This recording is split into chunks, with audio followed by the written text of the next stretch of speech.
بسم اللہ الرحمن الرحیم۔ آؤ بچوں سبق پڑھیں، سبق یاد کریں، قرآن شریف سیکھیں، سمجھیں تاکہ خدا تعالی ہم سے راضی ہو جائے۔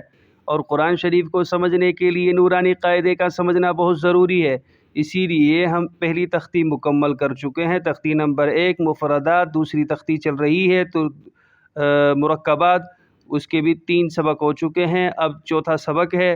انشاءاللہ العزیز غور سے سنیے گا تو جلدی سے قرآن شریف سیکھ جائیں گے۔ اللہ تعالیٰ سب کو توفیق عطا فرمائے۔ تو شروع کرتے ہیں۔ بسم اللہ الرحمن الرحیم۔ نون خا نون خا نون خا نون خا نون خا۔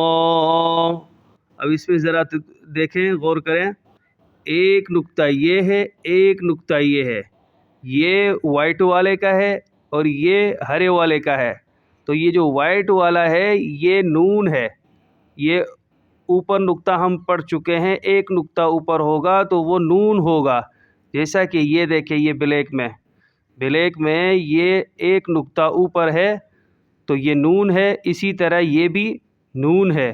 اس کی دوسری مثال آپ پچھلی تختی میں دیکھ سکتے ہیں کہ ایک نقطہ اوپر کس کو ہوتا ہے، تو یہ نون ہی ہے، دوسرا لفظ نہیں ہے۔ نون خا نون خا نون خا نون خا۔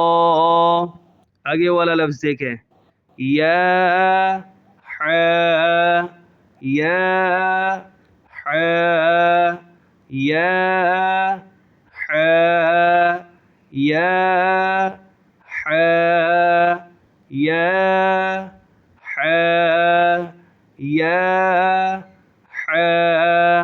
اس میں بھی دیکھیں، جو وائٹ اوپر جو لائن کھینچی ہوئی ہے اس کے نیچے 2 نقطے ہیں، تو نیچے نقطے کس کو ہوتے ہیں؟ یا کو ہوتے ہیں، تو یہ یا ہی ہے، دوسرا لفظ نہیں ہے۔ لکھنے میں نے کہا تھا کہ مختلف ہوتے رہیں گے لیکن پڑھنے میں وہ ایک ہی ہوگا، یا ہی ہوگا۔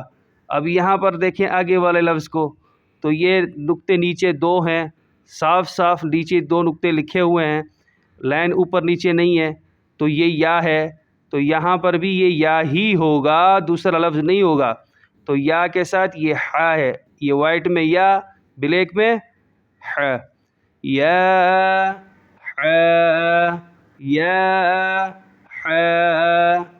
آگے والا لفظ دیکھیں، با جیم با جیم با جیم با جیم با جیم۔ امید ہے کہ سمجھ میں آ گیا ہوگا۔ یہ ایک نقطہ یہ وائٹ والے کا ہے اور ایک نقطہ نیچے جو ہوتا ہے وہ با کو ہوتا ہے، ہم پیچھے پڑھ چکے ہیں پہلی تختی کے اندر۔ تو یہ با ہی ہے، دوسرا لفظ نہیں ہے، کیا ہے؟ با، اور یہ جیم، با جیم یا میم یا میم یا میم یا میم یا میم با میم با میم با میم با میم با میم۔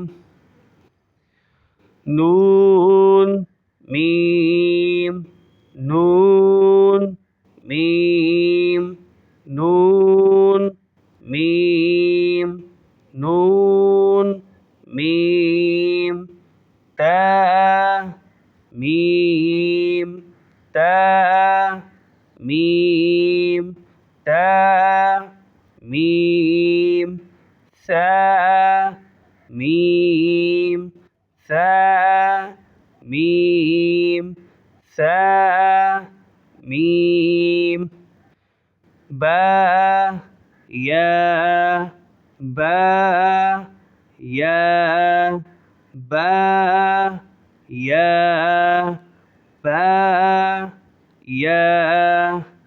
یہ دیکھیں یہ جو لائن کھینچی ہوئی ہے پھر اس کے نیچے ایک نقطہ ہے، اسی رنگ کا ایک نقطہ نیچے لگا ہوا ہے، تو یہ ایک نقطہ نیچے کس کو ہوتا ہے بیٹا؟ با کو ہوتا ہے. تو جس طرح یہ با ہے، یہ با ہے، یہ با ہے، تو یہ بھی با ہی ہے، دوسرا لفظ نہیں ہے.